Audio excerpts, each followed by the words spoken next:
should know who I am, but you should know why I'm here. My grandpa, Stephen, is the author of a new exciting play called When the Break Happened in Orangeburg County. It's about our ancestors from when the break happened in 1865 until now. Many of my relatives are featured in the play, from my great-great-great-grandpa Stephen to my great-grandpa Stephen to my grandpa Stephen. Guess what my uncle and cousin's name are? Stephen. Go to www.thebreakinorangeburg.com to learn more. An online store has been created to honor those relatives and other families with products featuring the Break logo. Go to www.thebreakstore.com to purchase items today and help to produce this play, please. Welcome to a new podcast show about stuff. It's the show about stuff, the Stephen Davis Show. Here's your host, Stephen Davis. Welcome to this week's episode of the show about stuff. Today, we continue the wonderful interview with the McBroom sisters. Now you come to Durga and Lorelei. I am predominantly a singer, although I was so encouraged by watching Marsha and Dana, I wanted to be like them. So I started playing piano at 4. And by the age 6, I was doing recitals. And then by the time I was 8, I was singing and playing guitar. And so performing was always my thing, but I really did want to be a dancer. Dance first, actress second, singer third. I thought, I'm not going to make a living being a dancer, so I gave that up.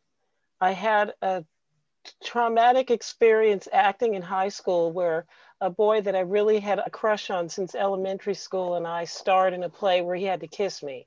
But I was so embarrassed. When he kissed me, he went for it, tongue and everything. I wasn't ready. And the embarrassment kind of made me, I mean, it was silly, but I just said, okay, no acting. So I pursued the singing. Wait, was that Stefan? No, Jeff Zoitlin. Jeff Zoitlin. Mm-hmm. He was cute. What's wrong I with know. Well, you know, I didn't expect it and I just wasn't ready. And I can't remember how old I was, but I was a young teenager. Anyhow, I'm glad that I picked music. I was fortunate enough that after doing the work that I said with Niall doing background vocals, I met through a friend of mine that was doing music video that she was getting me gigs for Pink Floyd. They needed 3 background singers. Durga was in town at the time. She was working on an album I was making with Niall, and I sent a tape, couple Polaroids. I'd met another girl and they hired us. So that got me started with the background singing thing. Unfortunately, my deal with Capitol fell apart. The record company president, all the way down through everybody, got fired. So I didn't have any real allies on the inside. But fortunately, Pink Floyd called again because one of the girls had left. So I got to do Europe. Now, when was this? Russia. When was this? Late 80s. Okay. I first met Pink Floyd in 87. Okay. And then toured again. We did the first few shows in Atlanta. Then they took me to Los Angeles, asked me to go on the world tour. And I said, I've got a record coming out, take Durga. So they took Durga. I'll let her tell her version of what happened with her, but she ended up doing that. I did Johnny Kemp, which was great. I got to go to Japan with Johnny. He was so wonderful. I met him through Durga. So there's a whole lot of this thing of sisters looking out for each other. I remember when Johnny Kemp used to be one of the performers at the Cellars on 95th Street. Gosh, yes, he used to sing right to me for all that time. I love Johnny Kemp. Johnny was great. I was in the video. So after Johnny and the trip to Japan, I got the Rolling Stones. That was probably the hardest job I've ever had to audition for because there were 200 girls. Mick clearly liked me, so he helped me after the Rolling Stones, which was incredible. We did the first IMAX film ever made for music. So everybody was like 30 feet tall, and it really felt like you were at the concert because the quality of the sound was incredible. That was a great experience. I met my son's father doing that. That was fun, Lorelei, because I was able to, thanks to you, take my students from high school to see that IMAX performance. And don't And forget, so you it was did like, there's my little sister. and There's my little she's sister. being very modest because she did a duet with Mick Jagger. With Mick Yeah, Jagger. that's true. Yeah, that's true. Yes, it was fabulous. You were fabulous. It was super Yeah, fabulous. that was just a really incredible experience. My Gimme Shelter did not make the film.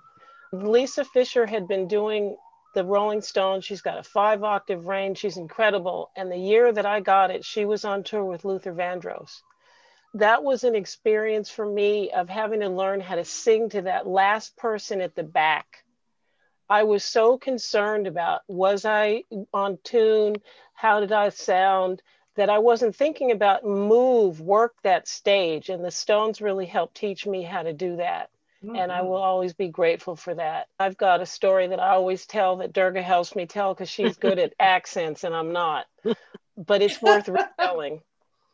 I had been preparing for the show. It was late, very late at night, like 3 o'clock in the morning. I get a call from Keith Richards to come to his room. So I come, he's like, okay, what's going on? He says, Durga. Oh, okay. Fill in the Keith part. Yeah, we're about to come to my hometown. This is London we're coming to, and you're having a problem with Gimme Shelter. So tell me what's going on. I said, the thing is, Mick keeps shoving me when I'm singing. I asked the monitor guy to turn me up. It's like they're not listening to me. He said, I know you've got what it takes to do it. What's going on? So Keith goes, look, this is my fucking band. Yeah. And if I'm the queen giving you stick, I'll fucking sort it, all right? So the next night, the sound was great. Mick wasn't shoving me. And the next day, we're leaving. The tour's over because that was like our last run was in London. And Keith's manager says to me, look, you got a great review in Rolling Stone. They said your performance was incendiary. I said, what does that mean? She said, on fire. So, he's on fire. So I was really happy that that's how it turned out in the end. But again, for people who are kind of coming up, since really, realistically speaking, I'd only been on tour 2 times before the Stones. So I didn't have years of experience. Most people, you build up to being on a tour of that caliber, where we had private jets. They literally opened the airport for us when we were in Prague. You know, that's like on a whole nother level. Pink Floyd live in Venice was phenomenal as well. That was an incredible experience. There's a bunch of concerts that we've done that were historical. That one and concert in Russia. We were there with Pink Floyd, Durga and I in 1990. And it was the most incredible, I think, concert I've ever done because the people there were so starved for this Western music. They knew the music and the poor people were rushing the stage, throwing their hats at us, throwing money at us. It was just unbelievable. We were crying, they were crying. It was great. Why that was so special, because when the show started, we were the first rock band invited by the state when this was still the USSR. We were invited by the government. And the security at the gig at the Olympic Stadium in Moscow was the KGB and the Russian army. I had never seen a show like this before. The people, of course, were freaking out. I mean, there's lasers and the lights and the guitar, and they were jumping up involuntarily, screaming and shouting and gesticulating wildly. And of course, the KGB is like, be quiet, sit down, yet. Shut up. It was the way they were dragging people away. It was like they were taking them to the Siberia or something. They were rough. That's what I just said. It's like they were dragging them off to the gulag. So in the middle of the show, our security had to go to the head of the KGB force that was there and say, look, this is a rock show. It is normal for people to have these reactions. It's emotional. Let them have fun. Relax. Just relax. And by the end of the show, the Russian army guys were the ones also who were crying, and they were throwing their hats on the stage. I've got a Russian army hat in my bedroom. They got so emotional too because they finally let themselves go. When I saw you guys perform at the Meadowlands in New Jersey, like unfrigging believable. I said, there is no reason for war ever again in this world, because you had a huge stadium of like 50,000 people in harmony with each other. And it was like, it was really transformative to hear this music and to see how the production was put together. And so definitely war is something of a bygone era. There should not be any war ever again in this planet Earth.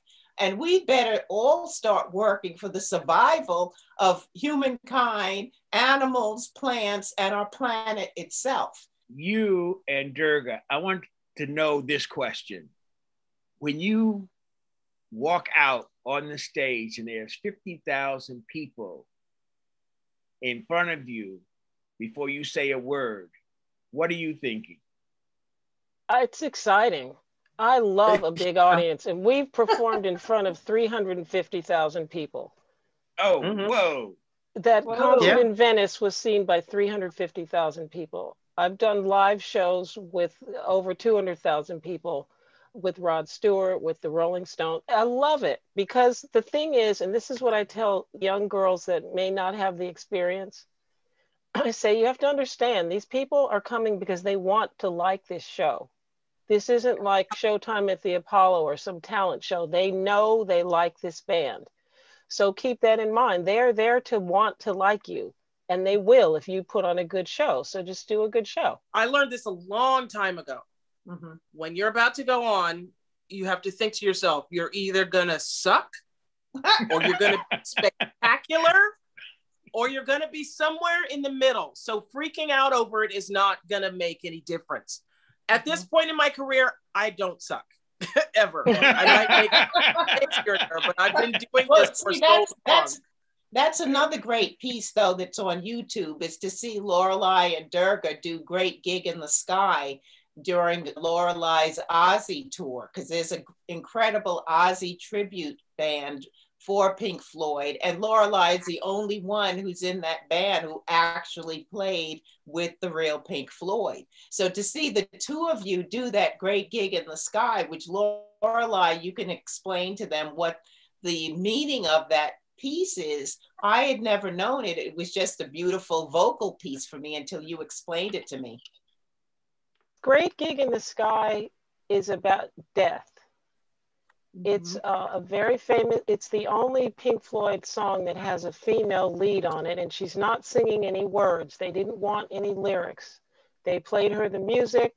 They said, just sing something. She started singing, Ooh Baby. They said, no, no, no, just sing something. And she ad-libbed the most incredible, what we've kind of split it into 3-part piece. And the first part, it's loud, it's aggressive, it's hard hitting, because it's like you're fighting dying. No, I'm not going to die. Hell no. And the second part is a little bit more reflective, like it's almost like the sorrow that you're realizing you really are going to die.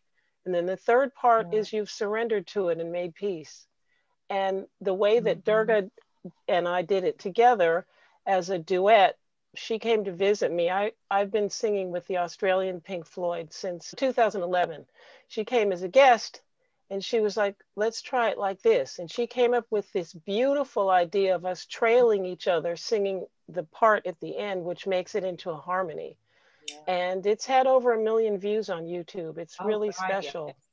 It is amazing. When I would go to your concerts, and you know, it's like you don't see many African Americans at these rock concerts, mind you. So somebody will say like some smart ass thing to me, and I say, I'm coming to see my sisters perform on that stage. And it was like, oh my God. Then everybody's like, oh my goodness, your sisters? And I'm like, yes, my little sisters. Look at them. It's very exciting. Very exciting. Go ahead, Well, Durga. first of all, Richard Wright, who was the one who wrote the music behind that piece, is the one who set it up as a 3-movement piece, where the raging at God, and then the sorrow and the upset, and you know, I'm realizing I'm going to die and there's nothing I can do about it, and then the peace and the acceptance. We have, all of us, as you can see, we have a mutual admiration society.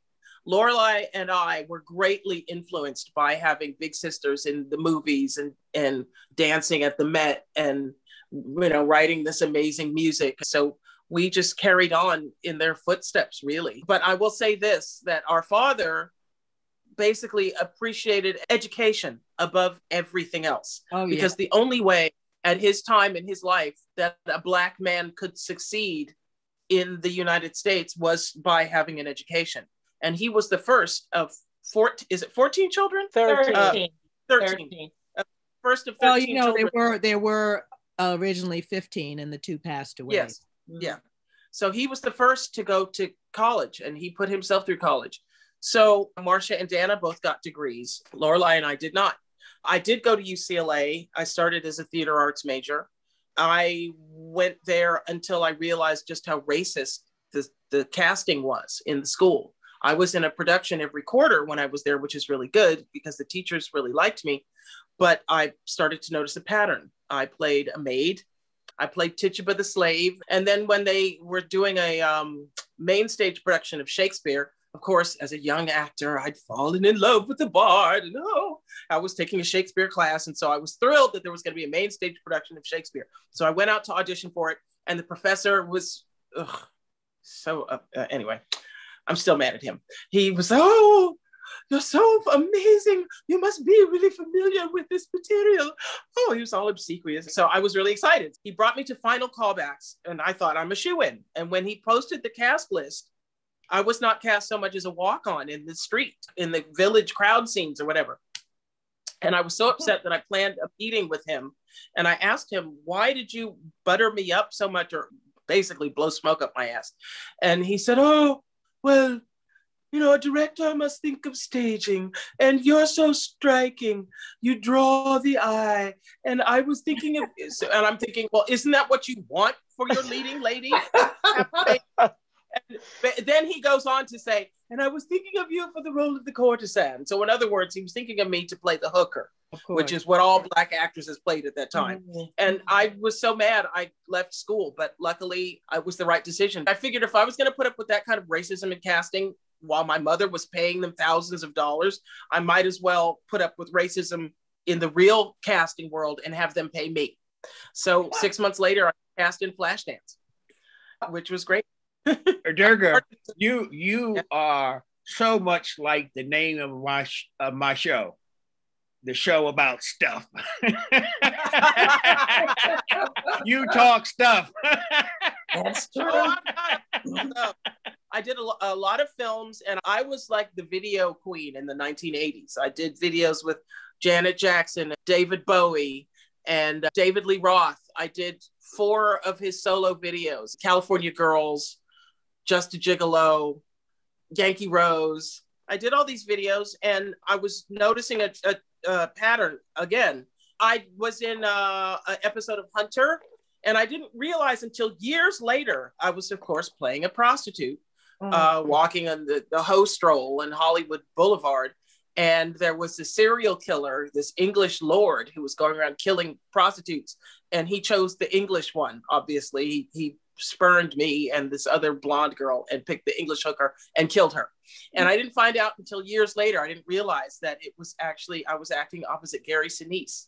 So that was kind of cool. And he was so creepy that none of us wanted to talk to him because he's one of those method actors that really stays in character the whole time. And he was playing a serial killer who liked to kill prostitutes. So he was giving off all the ew vibes he could. Gary Sinise is a very well-known actor he was Lieutenant Dan in Forrest Gump, for one thing. He's been in a lot of films. He was in The Bear with Danny DeVito, who he also played a very creepy Nazi white supremacist kind of character in that. Wasn't he in the first version of The Stand? Oh, that TV series, the Stephen King. I think he was. Yeah, I think he was. But he's got an extensive resume. But then Lorelei was doing this album with Niall. And at that time, I was playing hookers and prison inmates. But it turns out that all those qualities that stood against me as an actress stood in my favor as a singer because everyone wanted the big Black backing vocalist. And I went from doing gigs with, I had this little college band and I got fired from that band. They feel so stupid now that they fired me. I fired her, and she went on to sing with Pink Floyd. So we were singing, I was doing backing vocals for Lorelei, and the man who ran the production company doing the live concert videos for Pink Floyd recommended the two of us because David Gilmour, as he put it, wanted to, quote unquote, add some color. So they had two singers. They wanted three more. So Lorelei and I and our friend Roberta Freeman, who went on to sing with Guns N' Roses, went down to Atlanta, and we walked backstage. And because I've been a Pink Floyd fan, I was a rock chick from very early on. In fact, I got Lorelei into the Stones when we were kids. I was into progressive rock. I was into Jethro Tull and a lot of bands like that.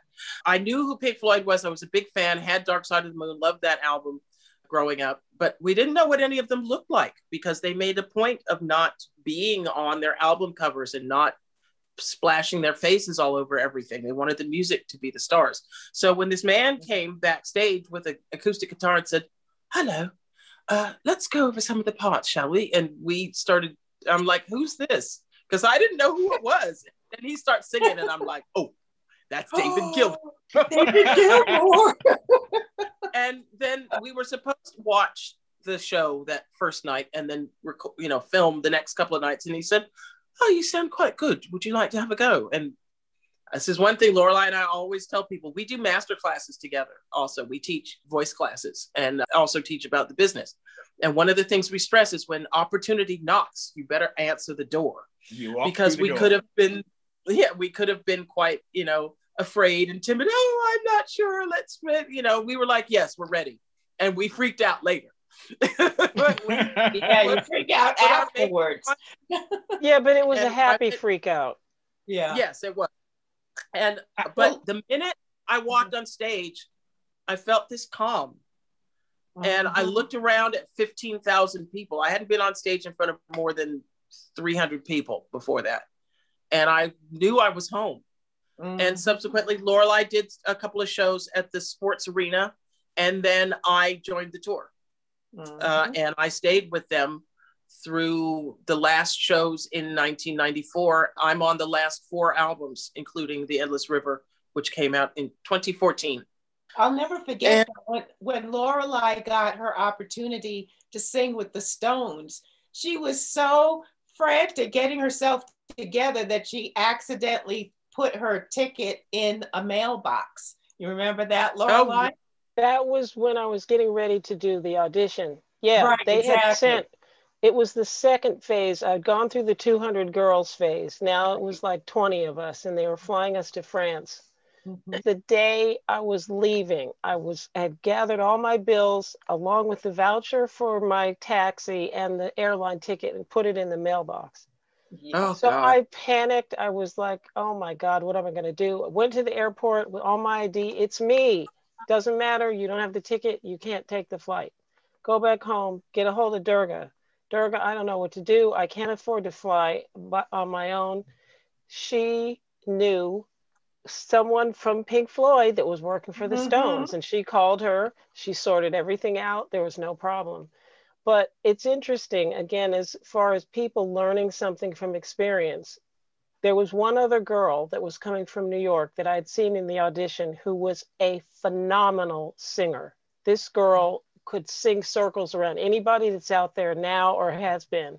She didn't have a great look, but when it came down to who it should be, it was her and the girl that got it. Mick said to me, "Who do you want to work with?" And I said, "Well, this other girl, she's really got a great voice. You could fix her hair," because they had plenty of money. We had designer clothes and anything you want, they were going to pay for it. And I knew she just needed to fix her braids. But I said she wasn't very nice. When I called her to tell her that I had gotten stranded and how worried I was, she could care less. She didn't speak to me in the cab on the way to the airport. She was just not friendly. Oh my God. Wow. And so he said to me, "Well, the thing is, when you go on tour, you got to live with people for a few months. Right. So you want to be with somebody that's nice." I have always thought back on how that could have been that girl's moment, because she still went on and did some independent dance records, but she didn't get that break. This is when I go back to our ancestors, because that's what Maya Angelou always says. People may not remember what you did, but they remember how you made them feel. And one of my mother's very best friends was Mary Lou Williams. And I remember a story that, because that's how I became a choreographer. Mary Lou Williams asked me to choreograph to this suite that she had written for St. Martin de Porres. I felt so privileged that Mary Lou Williams had asked me to choreograph. So I did it. I didn't even ask about arrangement for money or anything. And when the choreography was finished and I was getting ready to leave, Mary Lou Williams called me back. She handed me a check and she said, now you can tell everyone you're a professional choreographer because you have gotten paid work. And I will never forget that moment. She always had so many hilarious stories. One of her best stories to me was young European American guy came to her with an introductory letter from Duke Ellington, because, you know, Mary Lou Williams did a lot of Duke Ellington's arrangements. He says, oh, you know, here I have this letter of introduction from Duke. He said that you could teach me about jazz and teach me about music. And Mary Lou opened up this letter from Duke Ellington and it said, don't teach him a damn thing. No, wait, no. It's even funnier than that. He said, listen to this, Stephen. It's funnier than that. It said, take his money, but don't teach him a damn thing. Oh, that's funny. That's funny. Yep. I didn't even get into a solo career yet. Okay, you go. Because after the first Floyd tour that I did, actually, when we did the show live in Venice, they said, you should move to London. The guys in the band were like saying that I could make a lot of money singing in the UK. We all know the US music business was very racist at the time, in that you had to do R&B if you were Black, or funk or something like that. You couldn't do any other kinds of music. And the UK was a lot less strict in that regard. You could branch out and do a lot of different kinds of music. When Lorelei and I did Pink Floyd Live in Venice, the bass player of Pink Floyd at the time was Guy Pratt. And he had an old school friend whose name is Youth. And Youth is the bassist for Killing Joke and has worked with countless groups like The Verve and Paul McCartney, and actually wound up co-producing the last Pink Floyd album, which is why I wound up on it. But he came to the show and he came up to me and he said, like, your voice, man, I'd like to make you a star. And we started working together, and the first song we wrote was called Naked in the Rain, and it went to #4 in the British pop charts, #2 in most of the European charts. And subsequently, we had a #1 in the US dance charts with Can You Feel the Passion? We had 4 top 40 hits. So I moved to London and I lived there for many years and was a pop star. I was on TV. The first video that we did for Naked in the Rain was too racy to be shown on American MTV at the time. We had two different videos. That's some great stuff. It's very exciting. It's very exciting. I all want to do a 360 and bring it back to our parents. I was going to spend this time talking about your mother. So one of you all, you, Marsha, or you, Dana, you started off in terms of what happened. My mother dealt in commodities, connecting buyers and sellers. She went to Nigeria and she was connecting some people in the US who wanted to buy oil with some oil sellers in Nigeria. I used to speak to her every day. Even though she was in Nigeria, we would call every day. And one day I call and someone else answers the phone in her hotel room. Oh, so people keep calling here for this Miss McBroom and we don't know who it is. So I call the front desk at the hotel. Oh, we don't know anything. Maybe your mother went to visit friends over the holidays or something, or in the country. And I'm like, no, she would not just take off and not tell us.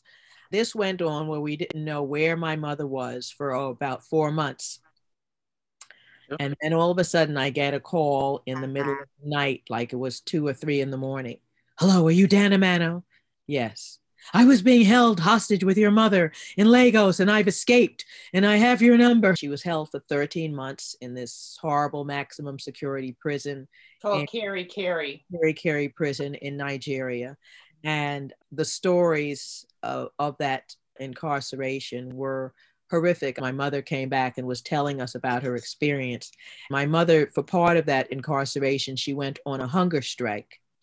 And all she was doing was drinking water. She said to get her off of it, they would bring her water with all sorts of bugs and things floating in it. She said that's the only thing she was doing was drinking water. She said all she could do was hold it and wait till everything settled to the bottom. And, wow. And she would have to drink that water. There was one very strange night where Dana, our sister Edie, and I, all three of us had the same dream that we were visiting my mother at Kerry Prison. That for me was the most unbelievable thing. Wow. We called each other up the next day to say, oh my God, I had this dream. It was so realistic. And it turned out all three of us had the exact same dream. That's the only time that's ever happened to me in my life. The other very, very interesting thing was my daughter, Chainana, is grown now, but she was little then. I guess she was about 7 years old or so. And when my mother came back, everyone came to New York to see her and hear about what had happened to her, all of our family members. And we're sitting in my living room, in this room that I'm in now. I know this is why I say spirit is real. My daughter was little. She'd never had a piano lesson. While my mother was being held hostage, I used to play this gospel tune whenever I got depressed called Please Be Patient With Me. God is not through with me yet.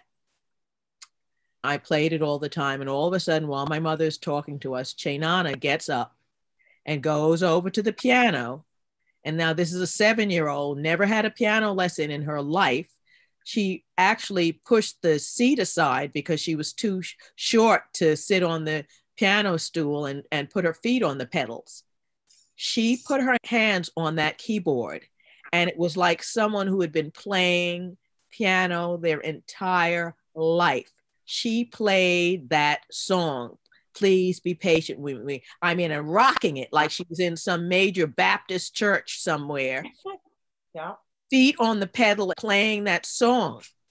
And we just stood there with our mouths open. We were just shocked that she went and played the piano like that.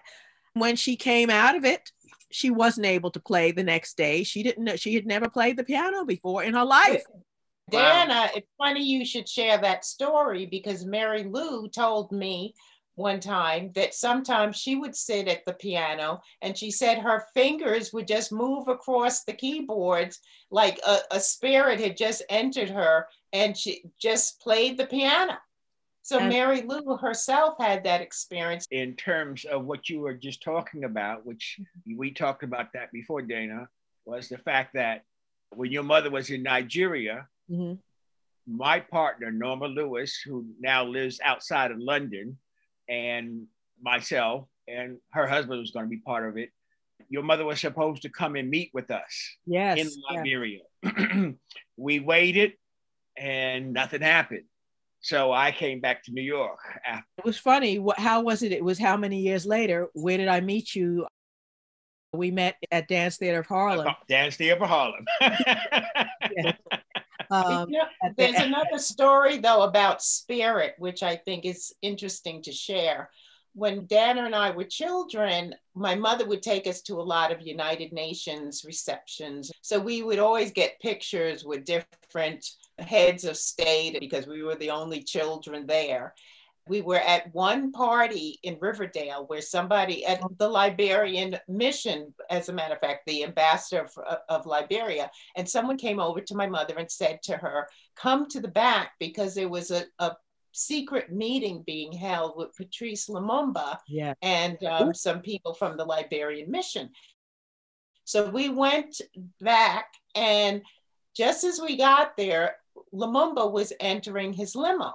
And I was an avid autograph collector as a child. So I asked if I could have his autograph. He didn't quite understand what I meant. So another man explained to him. Lumumba signed my autograph book. Nice. But as he was signing the book, my body became ice cold. And my mother said, oh, he's coming back in a few months. And I looked up at her and said, Mom, he's not coming back. And she said, what are you talking about? What are you talking about? I said, well, while he was signing my book, my body became ice cold. And I was just told he's going to be killed.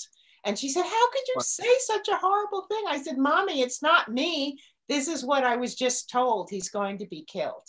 I remember Marsha and I sitting on this big party is going on at this beautiful mansion, and Marsha and I are sitting alone on the steps, and Marsha started crying. I asked her, why are you crying? She said, because we're never going to see him again. We're never going to see him again. What I want to ask, I'm going to start from you, with the two of you, and then we'll work our way back. What is on the horizon for you? What are you looking forward to doing?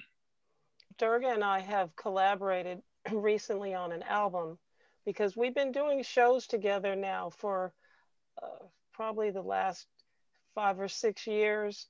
At least. Different Pink Floyd tribute bands that host us to perform lead vocals, where we get to sing some of our favorite Pink Floyd songs as lead singers, not doing background. So we built a bit of a following doing that. I took a bit of a break to start a family after the Rolling Stones, and I didn't go back to it until 2010 with Rod Stewart.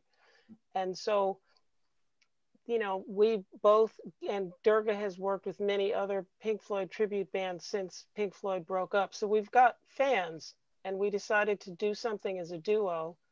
We have a friend named Dave Kersner who we were performing background vocals with on Cruise to the Edge. It's a rock cruise that's hosted by the 70s band Yes. And we decided to do it. Finally, we got it done last year. So that's what we're focusing on right now, is promoting that album. It's called Black Floyd. We decided to name it that as not only a play on words with Pink Floyd, but to also recognize the Black musicians who inspired rock and roll that most British bands will acknowledge. The name Pink Floyd came from 2 blues men, Pink Anderson and Floyd Council. And we've done 7 Pink Floyd songs, including Great Gig in the Sky, the one that you mentioned earlier that you like, and some originals.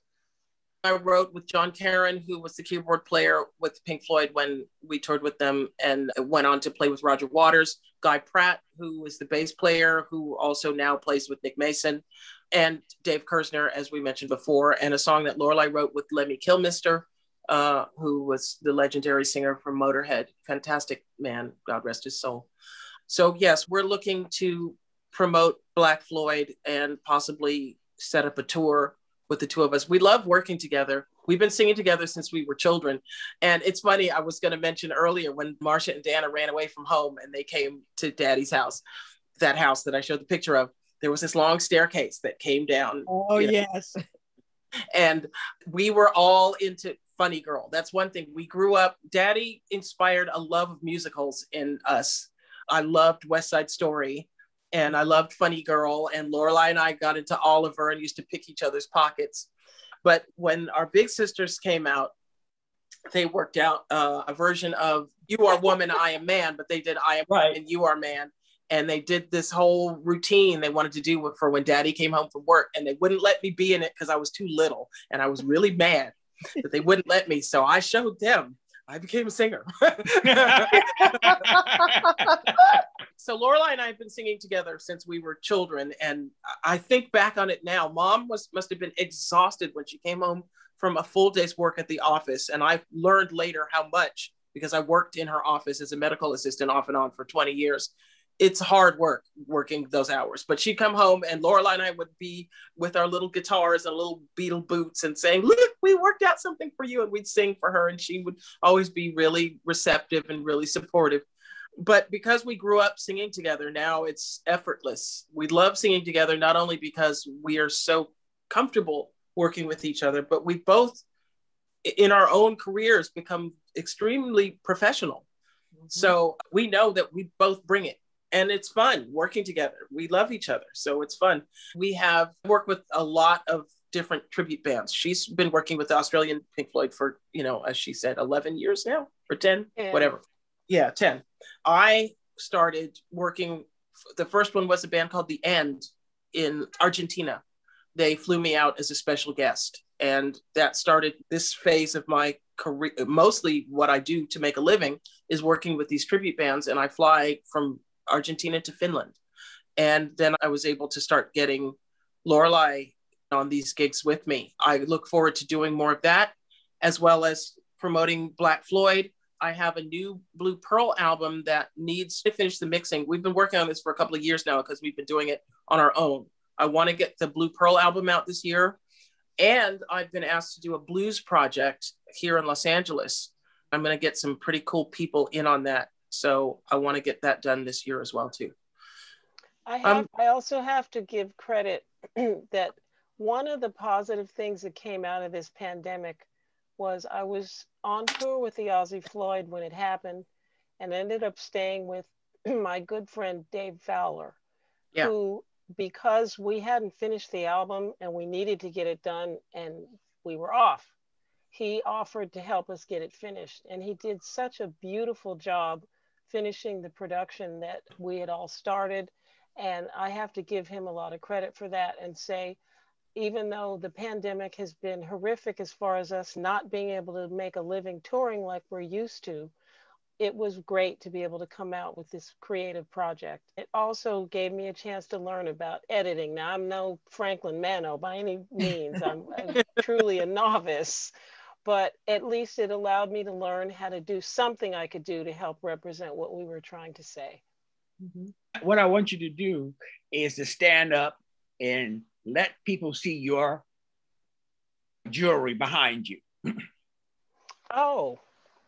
See, I have to promote you now. It's on the wall behind my bed, actually. I've got jewelry all over my room, as you can see. And I've got a whole bunch of beads on my bed right now. This is like where I work. I have a website, Jewelry by Lorelei, and people can see what I've got there. This is my personal, ears, chokers and earrings, and I love making stuff.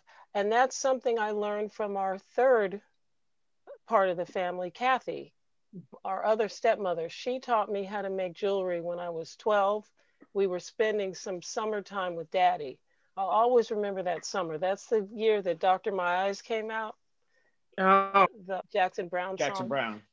And I started making jewelry because a friend of mine, she's a medium. She lives in Canada, named Jay Lane. And she had offered to do some readings for me. So I gave her some jewelry in exchange. And she was like, oh, my friends are drooling over your jewelry. You really ought to sell it. And I'll help you. So she started sharing with her people. And between the two of us, we started building the brand. And that's been helping me kind of get by week. It's certainly not making the kind of money I was making touring, but it's helping buy some meals and keep the lights on. Okay. Okay. Stephen, I found a few things that I could show. This is can you see that? Yes, I can see that. This is the book that ended up in the museum. Oh, The Black Woman. All right. Yeah. I found one of my ads that I used to do. This was for one of the liquor companies. Mm-hmm. So I did a lot of ads. And then this was a scene from the Cotton Club Gala. Can you see that? Ooh.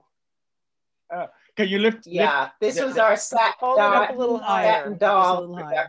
Hold the corners up a little bit more. Okay. That's beautiful. Can you see that?